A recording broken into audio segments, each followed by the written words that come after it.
Hi, I'm Jesse Jacobs, and I'm here today with Alice Cravens, owner of Modern Tea.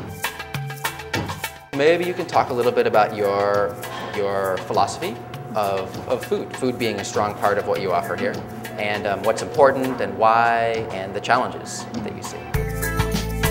The joy is to be able to show people what we've learned from working directly with farmers. And here's this delicious, fresh food that was on the farm yesterday, and people's reaction to how delicious it is, that's what keeps us going.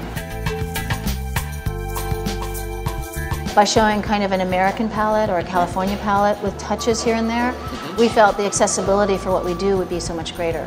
So we'll have little twists and turns here and there, but it's just the desire to be accessible and enjoyable is where our food stems from. So you ordered a few things from your kitchen here, and maybe you can tell us what you have. Great. We first have our chicken quinoa chowder with spinach and a little bit of chicken in there, a little jalapeno, a little lime, along with its side salad. And today the side salad has a little bit of watermelon radish on top. And then the next dish here in the middle, that's our Modern Tea coleslaw over rice noodles. And it's probably as Asian as we get. It's got a nice kind of soy ginger vinaigrette on it, and the dark pieces you see on top, that's actually seaweed, that's a hijiki.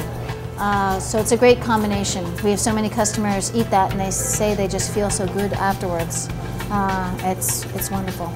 And then the last one there, our dessert, right now it's a Meyer lemon buttermilk pudding cake. Just a wonderful cloud that goes down nice and easy. Not overwhelming, but you definitely feel satisfied, so it's a lot of fun. All organic. We used to have a salad with roasted beets in it. We're not currently running that right now. And people would eat a roasted beet and they go, "What is this?" And I'm thinking, it's a beet, but it's a wonderful golden beet that's been roasted, and it was picked, you know, maybe 2 days ago. Right. So sweet. Yeah, yeah. So what is slow food? The slow food movement on the outside looks like this wonderful, enjoy the meal, live life, slow. Inside, it's really, I don't want to use the term desperate, but almost desperate effort to really help, you know, our basic food growing. The real generations past, kind of like how tea gardens used to grow. One of the examples that Carlo Petrini put out was in Italy, for example. There's so many different varieties of tomato, not just one. But in a certain area of Italy, they stopped growing that tomato completely. And they were bringing in tomatoes from another country. And instead they were using that area of Italy to grow bulbs for Holland. Wow. So they created this way around the world where, you know, all this food is moving around the world because it can, but they're losing this tomato.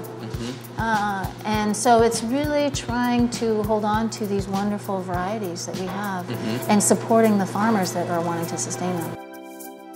So what can one person do? What impact can they make, and how can they make it? They can buy from a farmer's market. Maybe you can tell me a little bit about the fair trade movement and how that relates to tea and why it's important. The core of what fair trade means to me is very important. And it is just that, supporting farmers and helping to make sure that the money that you're spending, what the trail it's actually taking back to the farmer. So you can communicate with that farmer and have your money work better for them as well as for you.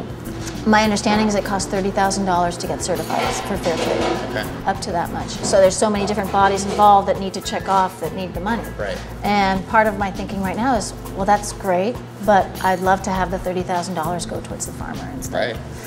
Well, how do you feel about the environmental impact of bringing tea? Something that's great, but bringing it such great distance as well to America? That's an excellent question, because we focus so much on local and organic in our food. Will that become an issue? I think it's such a small quantity, and the importance of supporting these farmers in these third world countries is so great right now that there is a huge value in that whole slow food methodology of let's support like-minded farmers abroad. Well, thank you so much, Alice, for an amazing cup of tea. Thank you. And it was great. Thank you, tea. Thank you, tea. And thank you so much for talking with us about your place and your world of tea. Thank you, Jesse. It's been a lot of fun.